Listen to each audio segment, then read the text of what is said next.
I am pleased to introduce Zac Hall. He's an associate professor of parks, natural resources, and conservation in the Agricultural Services Department at Kirkwood Community College. Today, he's going to address using ornamental grasses in the landscape. Grasses offer a year-round textural interest and provide architectural attraction to the landscape. They're wildlife friendly and often drought tolerant. In addition, grasses are typically low maintenance and easy to grow options for homeowners. Zac leads the Retree initiative on the Kirkwood campus following the 2020 derecho and is a member of Kirkwood's faculty and leadership team. In 2022, he won Kirkwood's Outstanding Faculty Award, and pre-pandemic, he was recognized by the Corridor Business Journal as one of 40 under 40. Previously, he served as Superintendent of Forestry for the City of Iowa City, where he was responsible for developing innovative strategies for the environment, land use, urban forestry, and park planning challenges.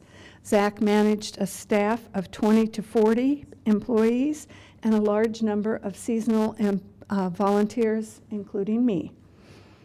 In daily long-range projects, he's also coordinated stakeholders and group efforts for the community engagement and developed capital improvement programs plan.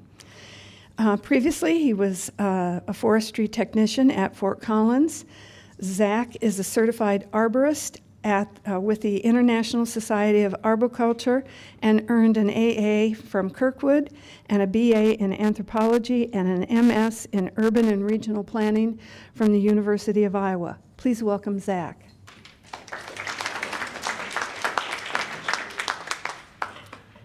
Thanks for having me, folks.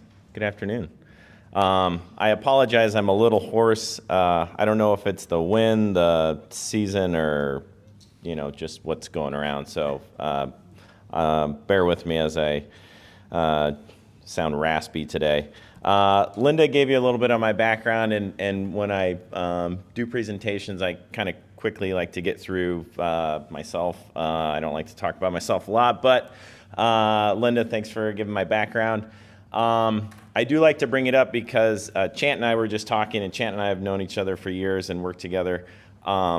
My idea of gardening and my perspective has definitely changed over the years.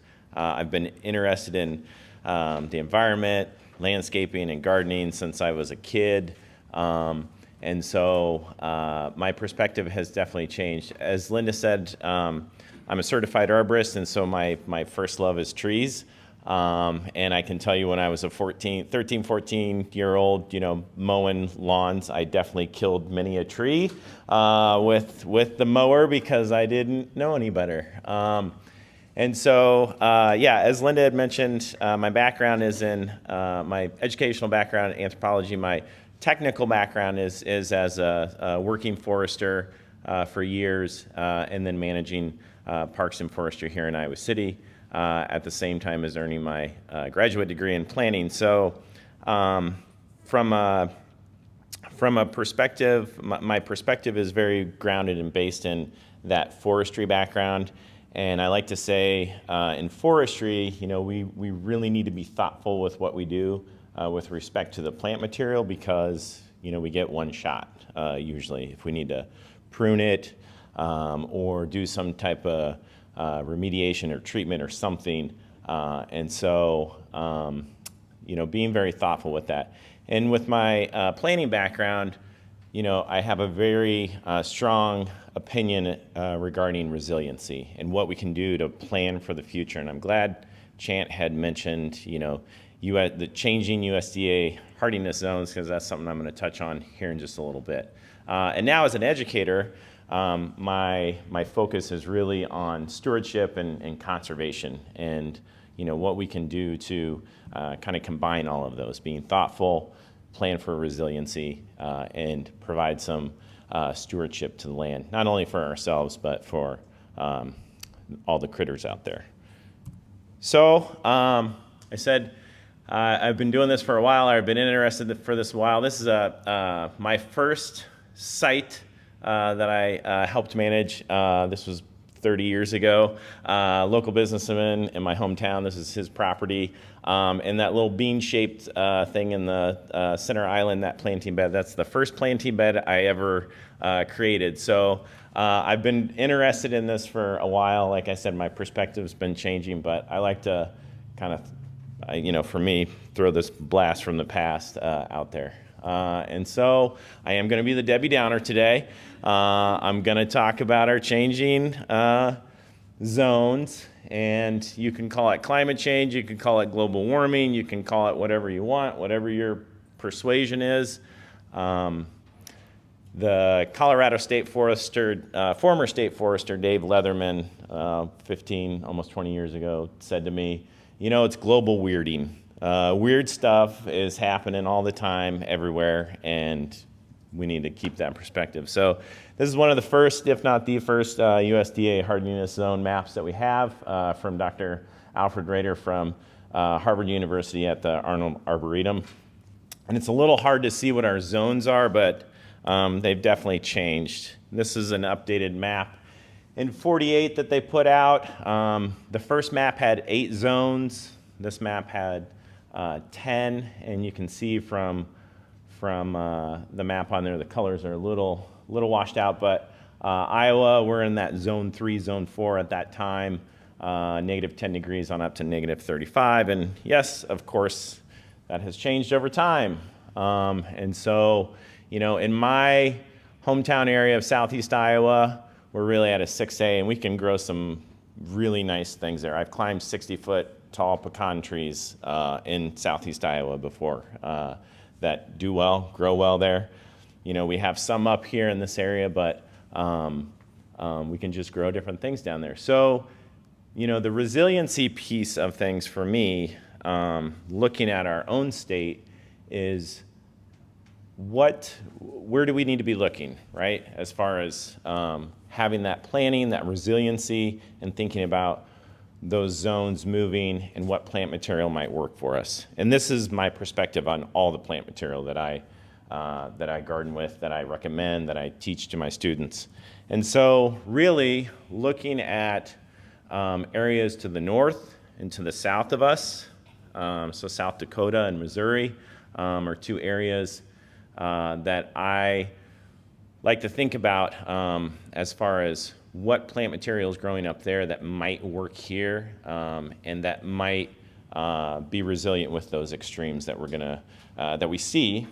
Today is a good example, and what that zone change is going to look like.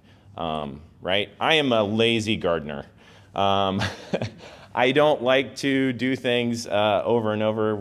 My wife and I joke, we have this game at our house that I find a new shiny area of our yard to tear up and put plants in, and then she gets to water it. Because I'm terrible at, I'm a lazy gardener. I'm terrible at keeping things up. So I want to know that it's going to last for a while, right? And I think having this range of, Missouri 8A down near Poplar Bluff. Again, the colors are a little washed out, but that 8A zone down near Poplar Bluff all the way up to what we're seeing in our area as far as 5B. And then, again, with North Dakota being a little bit farther on that extreme edge. We see this with trees, right? Black Hill spruce is one that we plant around here that does well as far as an evergreen. And so I think we can expand that and think about that with respect to grasses, especially ornamental grasses. This is an interesting map from Davy Tree Resource and the Arbor Day Foundation. You can find this online. This kind of has a projection of what those hardiness zones might look like. And I've highlighted the 2040, 2069 time frame and that best case scenario. It's a little faint as far as the transparency, but again, it just reflects that we should expect that we're going to have, warmer zones in our area. And so something to think about, and again, plan for that resiliency. So, as an educator, I like to have my students talk and have discussion. So what is an ornamental grass? And I want you guys to bear with me, take like 1 minute, turn to the folks next to you, behind you, whatever, folks that you came with. And I want you to come up with 1, 2, maybe 3 words to describe ornamental grass. Real quick. 60 seconds.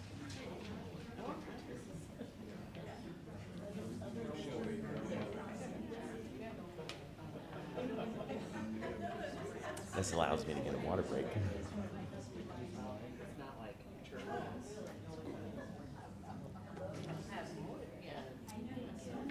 Okay, everybody getting close? You got some answers? All right. Let's see. South side of the room. Let's go in the far way back. You're not turf grass, right? Not turf grass. Not that cool season turf grass. No. What else in the middle on the south side? What did you all have? Anyone? Pretty. Pretty, right? We want it to be aesthetically pleasing. Pretty, beautiful, have some pop, have some color. How about here in the middle, in the front? Doesn't have to be mowed. Doesn't have to be mowed. How about over here? We were the same, no mow. No mow. All right, I love that. Taller. Okay, so some a little bit more context to it as far as height. And in the very far back. I think they've said everything. Color. Non-flowering. Non-flowering. Chant and showy. Okay. Yeah. So I posed the same question to our friends at Wikipedia on the right. And Gemini, our artificial intelligence from Google, and also from our artificial intelligence from ChatGPT. Artificial intelligence is kind of a hot topic these days in the education community with respect to our students and things like that. So I thought, you know what? Let's see what these programs say as far as what an ornamental grass is. And many of the comments that you all had, right? Many of the things that you came up with, we find come out of this, right? Wikipedia, I think probably gives a little bit more because there's a little human component to that, but I'm biased. I like humans, not artificial intelligence. So, yeah, no maintenance, low maintenance, showy, not turf grass, something that's going to have some character, some height, some structure to it, things like that, right? So I plugged in all that stuff that our AI friends said into a word cloud program. And a word cloud program, you know, if you're not familiar with these, it blasts up what the words are in bright colors that have hit the most and the largest. And so low maintenance, you can see, is one of those top ones. Adding value, grasses, of course, pops up because they all use that in there. But aesthetics, right? And adding variety, many of the things that you all said. And that's absolutely something that I think we can find in our native grasses. Chant talked a little bit about nativars. I'm going to touch on it a little bit, and I absolutely agree with him. If you have an opportunity to source, you know, pure genetic stock as far as natives, that is absolutely the route to go. Chant and I were talking before I got up here, and there was a study out of University of Delaware with Doug Tallamy and some of his folks, and I believe it was with woody herbaceous plants, and looking at nativars or cultivars of natives. And I like this term nativars. I do. I think it gets us away from this big box store idea of having something that is non-native. And I think it sounds, you know, cool and interesting and new. And so I guess by default, I'm okay if we plant some nativars versus planting things that we've traditionally planted in the past. And we'll look at this.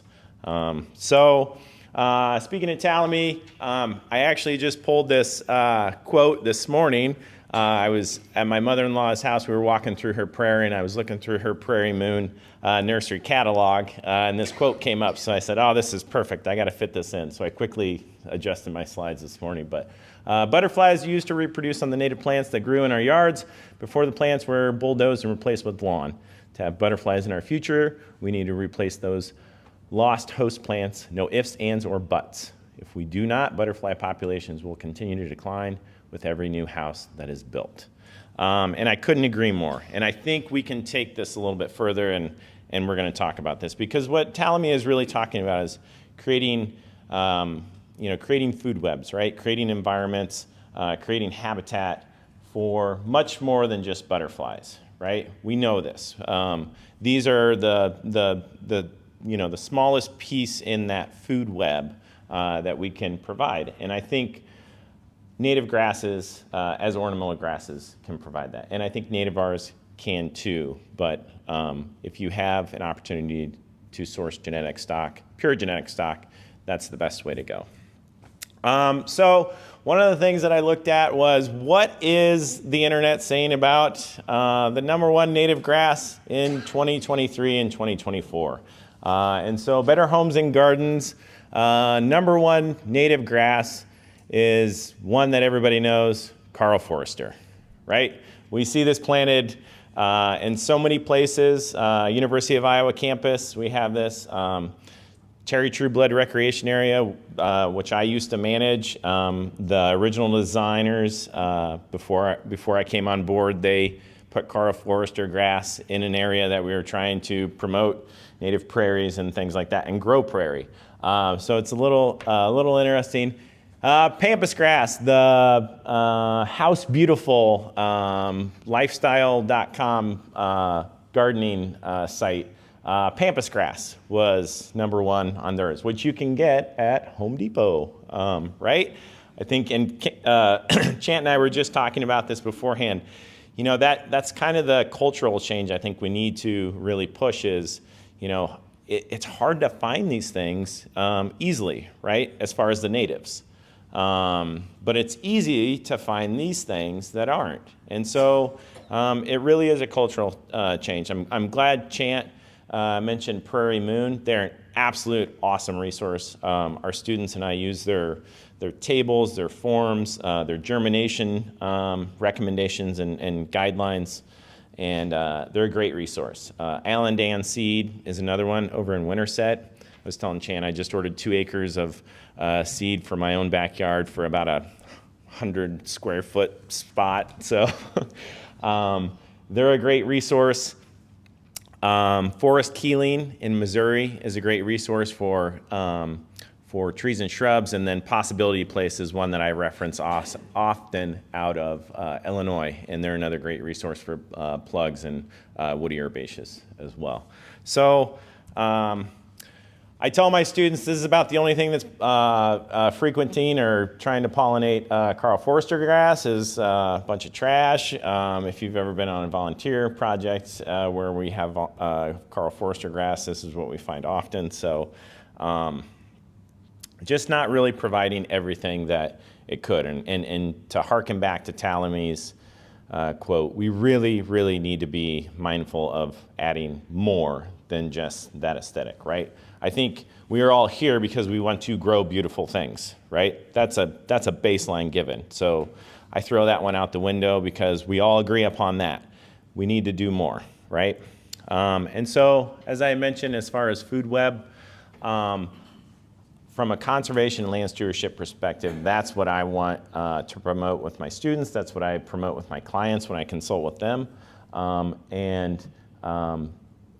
Again, providing habitat for moths, butterflies, beetles, all sorts of things. We are going to provide habitat and food sources for a lot of critters. So some of the things that we definitely see in our prairies and that we I think, can attract to some degree, even in our urban landscapes. I was really pleased I was asking Chant about, burning his little rain garden area, and I was really pleased to see what he's doing in his yard. I was telling him we just moved into a place a couple years ago, and I removed a lot of honeysuckle and calorie pear, and so I'm just now starting to get some plantings going. And so this is what I'm hoping to promote. Our butterflies, our moths, our birds, our reptiles, our amphibians, our mammals, and just a whole host of things, right? And our spiders. This is some orb weavers that we saw in our prairies this last fall, walking around with students. And how cool would this be to see in your garden? I have 3 kids, and my oldest would absolutely love this. My youngest would be scared to death and run away. But this is what I think Talamy and certainly what I am interested in is providing habitat for those things. So, as I had mentioned, resiliency, ecological impact, and something that's manageable. Those are the things that I think of with any planting, and especially, I would say, with our ornamentals. So I'm going to hit on our big 5 prairie plants or prairie grasses that we have here in our state, because they absolutely should be talked about. They should be promoted more. I think they should be in everybody's yard. I agree with you. Let's get rid of turf grass. Let's put these things in place of them. Big blue stem is that iconic prairie grass. That is our native prairie. And I can tell you, as somebody, native son of Iowa and moving out west for a time, I did not grow up knowing and appreciating that landscape. It took me moving away to really appreciate it and understand it and come back to it and want to grow that and promote that. So big blue stem is just absolutely beautiful. We say that turkey's foot iconic kind of seed head that we have there. Some of the nativars that you can see, Red October, Dancing Wind, and Rain Dance. The slide's kind of getting cut off, but we'll look at it on the next slide. I tell my students, I refer to this as the iceberg of the prairie. There is just as much, if not more, going on below the soil than there is above the soil. And from Chan's slide, you saw, and you all know this, the deep root systems that big blue stem puts out. And it's not just that root system for the sake of, collecting water or absorbing, phytoremediation chemicals and things like that out of the soil. It's also aerating that soil. It's providing, ecto and endo mycorrhizal fungi into that soil and just adding so much more for other plants and other wildlife. Some of the things that we see on that small scale level as far as that food web that frequent it, our big blue stem, a lot of skippers, a lot of moths, and these are just a few, right? But these are ones that we see, across many of our native grasses. Certainly our big 4 and even into our big 5 that we're going to talk about. Big blue stem being the biggest. Whoops, excuse me. So there's some of those nativars that I talked about. So Rain Dance, that is one that has a little bit less of the red coloration. That's a lot of times what these nativars, especially with our big blue stem, are pulling out or is trying to bring out some of that color, especially the red color. And so Rain Dance has kind of a mix of that bluish red, a little bit smaller in size. Red October is that classic, red color that's coming through. That's what it's trying to promote. And then Dancing Wind is a little bit more of that rust color as it starts to mature and a little bit smaller in size. And I will say again, if you can get pure genetic and go that route, that's great. I would absolutely promote that. Personally, that's what I'm doing in my own yard. But I know that people want, things that are going to be variety and aesthetically pleasing and, a splash of color and add some different kind of texture to your gardens, right? And so I say, let's look at these nativars, but let's be mindful that the genetic stock is best, the pure genetic stock. Little blue stem, absolutely gorgeous. I was just showing this to my mother-in-law in her prairie this morning, and the seed heads up there, I just love it. It looks like, I tell my students, it looks like it's just been shredded, right? It doesn't have that tight bundle, but it just looks like it's been shredded on the ends. And I'm sure Chant can attest to this. You know, after a prairie burn, you can tell where all the little blue stem is because it's so clump formed. I think this is one of the absolute best native ornamental grasses that folks could use in their yard. You know, 4 feet, that's a typo, 4 feet by about 1 foot, right? And usually on the smaller side than that. I would say 4 feet would be max height. Most of the time you'll see that smaller, but I think this is absolutely one of the best things that we can have as far as ornamental grasses. Jazz, Twilight Zone, and Blaze are some of the nativars. Again, a lot of the skippers, a lot of the moths that we see, frequenting big blue stem, also little blue stem, and you know, so much more than this. Again, this is the baseline, the starting point of that food web. So there's some images of some of those nativars. The Twilight Zone stays a little bit smaller, has a little bit more of a purplish tinge to it, whereas the Jazz is more of that classic kind of upright, has a little bit more of that blue to it, but does have some purplish tinges on it. And then Blaze is really, really compact and upright, and gets a beautiful kind of maroon color. You can see in the image where the grasses are dormant on the left. The Jazz is on the left and the Twilight Zone is on the right, so you can kind of get a comparison as far as the height. Switchgrass. This is one that the Missouri Botanic Gardens considers a plant of merit, and essentially that it is resilient, drought tolerant, provides a lot of habitat and structure for a number of host species. And I like to tell, I was just telling my kids this morning, we were picking the seed heads off, and I said, how can you tell that this is a switchgrass? And my oldest son said, because it switched, the points switch back and forth around the stem. It's like, yeah, exactly. That's a great way to think about it. And so, you know, this is one that just has a really attractive seed head on it. I think, again, another great one of our big five that doesn't get used enough as far as ornamental planting. A lot of these, I will say, you need to be mindful as far as where you're putting them. Chant talked about plants spreading and colonizing and things like that. And some of these will, so you need to be mindful of where you might want to use those for sure. So looking at some of the skippers and moths and others that frequent this, again, a lot of the same ones that we see crossing over with our big blue stems. So when we're thinking about a food web or having variety for a lot of these insects and critters, you know, providing more than just one plant or grass for them to host off of, you know, is building in that resiliency. Some of those nativars are heavy metal. That's typically usually is the larger of them.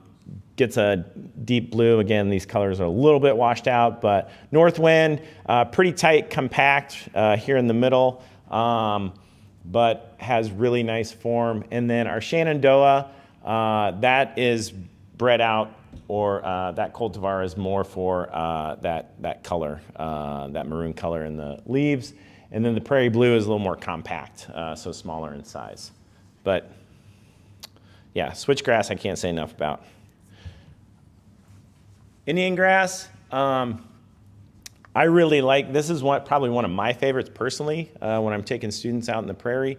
It gets a really nice red stalk as the season starts to turn. And then as the seed head opens up, we get this beautiful, cascade of colors and textures. And so Indian grass, I think, is another of our big five that would be excellent as an ornamental grass. And some of the nativars, Indian steel, Sioux blue, St. Louis, there's more and more that are coming along. And so I fully expect that we're going to see more of these in the commercial trades for sure. So Indian steel, I liken this more to some of the miscanthus, or this reminds me of, I told you my gardening has fully evolved. I've definitely planted, zebra grass or miscanthus in my day, and others. And this, this Indian steel kind of reminds me of that form or that shape. But again, it's providing so much more.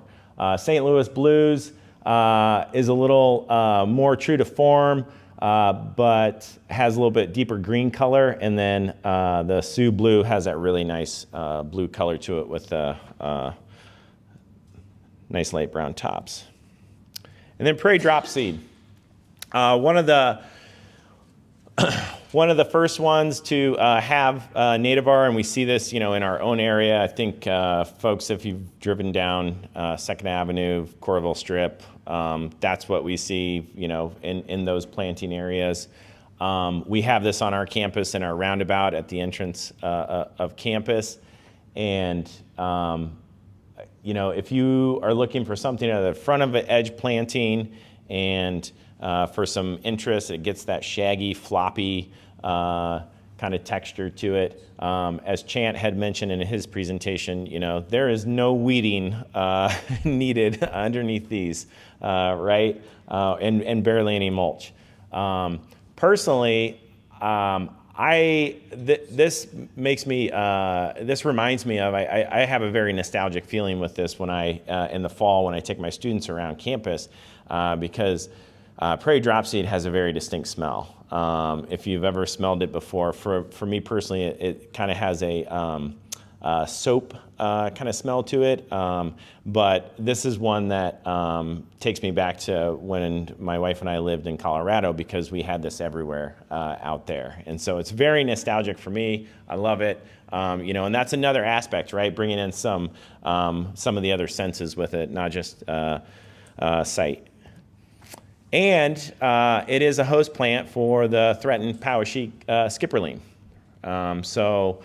Absolutely a beneficial plant for our area. And, how cool to see we have this in the Coralville Strip that's, promoting a threatened species. That's fantastic. Some of the nativars, the taras on the left, you can see that really wispy, iconic seed head, and then the morning mist. Just love that floppy form. Just really great. The morning mist is typically smaller. So in doing my research for this presentation, I came across a number of different articles and sites. One of the things, research that I mentioned to you, was the study by Talamy and with respect to nativars.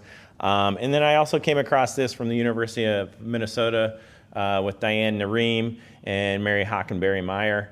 I think this is a really great resource. This is one that I'm going to be digging into more so.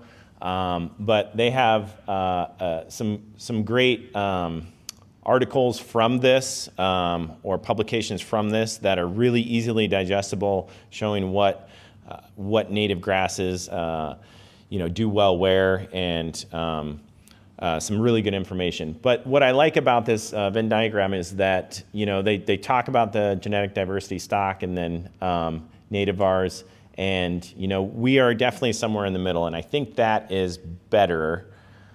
The nativars are better than what we would find with a miscanthus, feather reed grass, Carl Forster, fountain grass, pampas grass, whatever that's out there that is really promoted more so than our natives. So this is a really great resource. I believe this is downloadable from the site. for free, just as long as you reference them and whatnot. So I certainly recommend folks checking that out. So some that I think don't get used enough but are really cool is bottle brush. Bottle brush grass, just that seed head is really interesting and neat, great texture. I also think it has a really good contrast of colors. Again, the slides aren't doing it justice, but that seed head has a really, kind of creamy white color with a background from the green leaves, and does well in at woodland edges, things like that. So really great one to be used. Sweet flag, I'm not sure if Chant talked about this, but definitely more of a wet or wetland type of plant. When it's crushed, it has a sweet smell to it. So if you have more of a wet site, my mother-in-law has a site on her property that I think this would be a good recommendation instead of, trying to do traditional turf grass. There's if you have some hydric soils there with some more prominent water, then I think this would be a good one. And it's a host of, the spatics are used as a host for a couple beetles. And so without this plant, we wouldn't have the Kestorid beetles. Again, providing that basic building blocks of that food web. Purple love grass.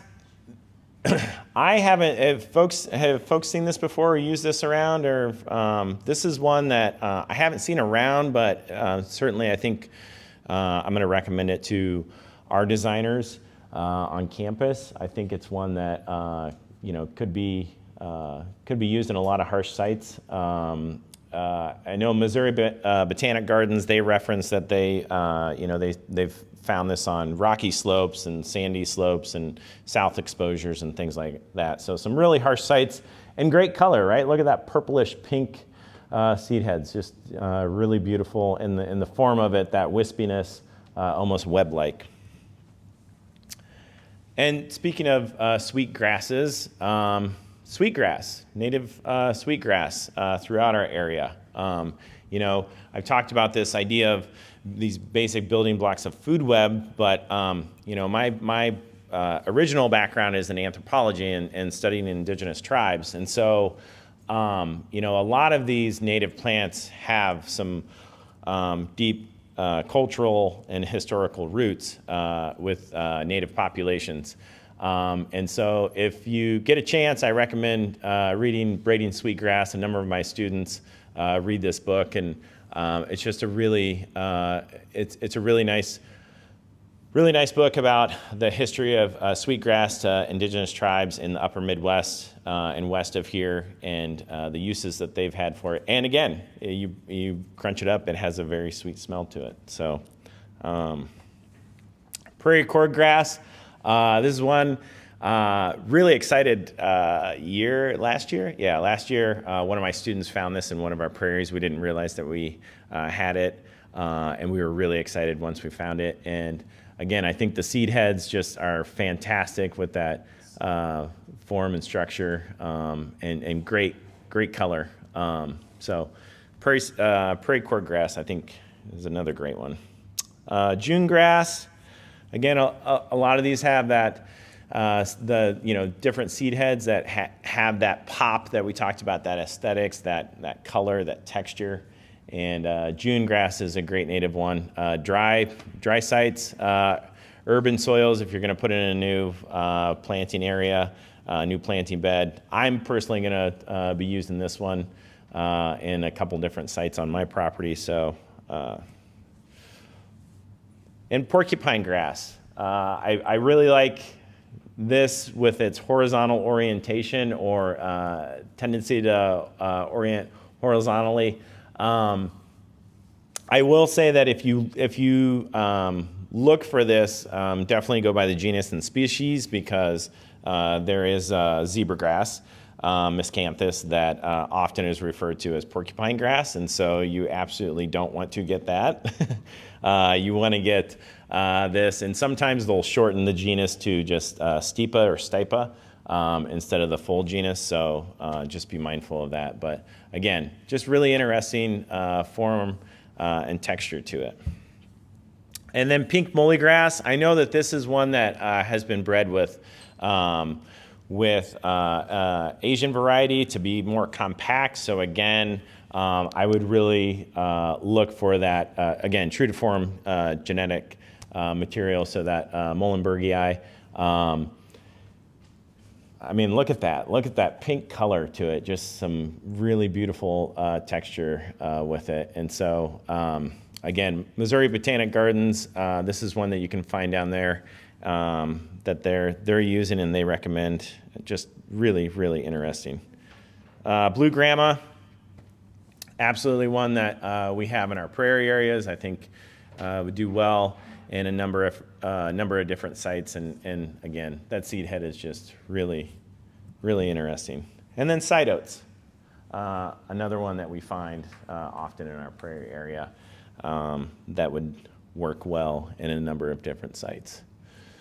So sea oats or river oats or northern sea oats oftentimes, I think it's called. This was one that I was not familiar with until my wife and I moved back, and we were walking in our neighborhood over on the east side, and I immediately thought it was not native.